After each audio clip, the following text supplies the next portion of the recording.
O psicólogo David Rappaport, em obra de 1951, nos faz perceber o quanto o modo como o tempo é introjetado ou organizado pelo indivíduo desde a infância se torna crucial para o seu desenvolvimento posterior na vida adulta.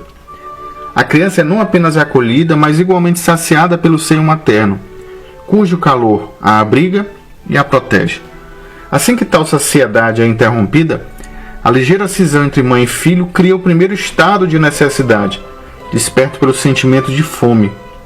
Segundo Rappaport, as experiências alternadas de frustração e gratificação moldam em caráter neurobiológico as primeiras experiências de tempo, de modo que quanto maior a adaptação do bebê à saciedade e à frustração, maiores os níveis de equilíbrio e resposta às experiências futuras.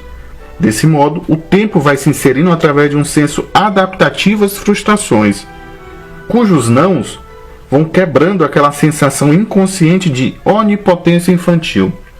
Se a frieza e a ausência de amor materno em período de lactância ou amamentação, dos 2 aos 3 anos de idade, cria seres humanos carentes e receosos de abandono, a ausência de frustração no mesmo período cria indivíduos demasiado excessivos, cujas exigências representam um suposto mérito inconsciente de que nasceram apenas para serem permanentemente saciadas. Em contrapartida, o que acontece quando indivíduos que, tendo sido saciados a vida toda, escutam o seu primeiro e sonoro não? O que se segue a isso, como já dizíamos, é a frustração, que, ao retirar subitamente o prato cheio da saciedade, faz com que o indivíduo perceba que a vida não é tão contínua ou linear como o carinho materno faria crer. A vida é acidentada, inconstante e irregular. Nessa fissura da plena satisfação é que surge não o medo, mas a sua sombra, a ansiedade. Um período de maior produção de riquezas implica um maior nível de satisfação. Segundo o economista Paul Krugman, para 55 dos últimos 57 séculos, Malthus tinha razão em afirmar que havia um desnível entre a produção de alimentos e o aumento do crescimento demográfico, o que resultaria em um colapso econômico irreversível. Mas, como alega Krugman, o que modificou tudo, negando a previsão de Malthus, foi a Revolução Industrial, cuja otimização dos meios de produção mecanizou e aumentou a taxa de crescimento nos últimos 2 séculos. Riqueza, expectativa de vida, aumento da produção industrial representam desde o século XIX o caminho progressivo trilhado pela história humana, cujo corolário, insuspeitadamente, advém como sofrível consequência, qual seja, uma maior taxa de prosperidade revela paradoxalmente um maior índice de fragilidade. As crianças, filhas da Revolução Industrial, estão cada vez mais saciadas e, imunes à frustração, mais ansiosas. A antecipação aversiva e catastrófica de um estímulo hipotético, ora se projetando como medo a uma ameaça real ou como ansiedade a uma situação em potencial, representam este índice de fragilidade. Mas tal índice, longe de abarcar a totalidade dos nossos contemporâneos, se torna muito mais presente em uma parcela que, longe de sofrer os dissabores da pobreza e da miséria, representa o seu contrário imediato, a saber, a de crianças que, não suportando um não catastrófico da primeira frustração, simulam e antecipam um futuro que não lhes assegura a continuidade permanentemente disponível do sim materno, de modo que uma maior resistência à frustração desencadeia um maior quadro ansiogênico, ou seja, uma maior ansiedade.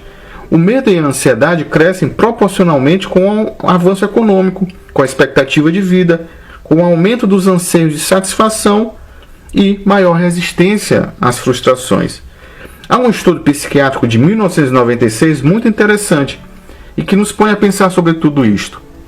Em um hospital psiquiátrico, os pesquisadores entrevistaram 336 idosos internados com avançado quadro depressivo, com o propósito de avaliar eventuais níveis ansiogênicos, bem como as suas expectativas futuras. Curiosamente, apesar do quadro depressivo, apenas 8% dos entrevistados demonstraram sintomas de medo, não de ansiedade, desencadeados, segundo os pesquisadores, não pelo que o futuro eventualmente longe dali representaria, mas pelas condições de maus tratos a que eram submetidos. Os idosos em questão não se angustiavam pelo futuro, mas temiam a ameaça real de seus cuidadores.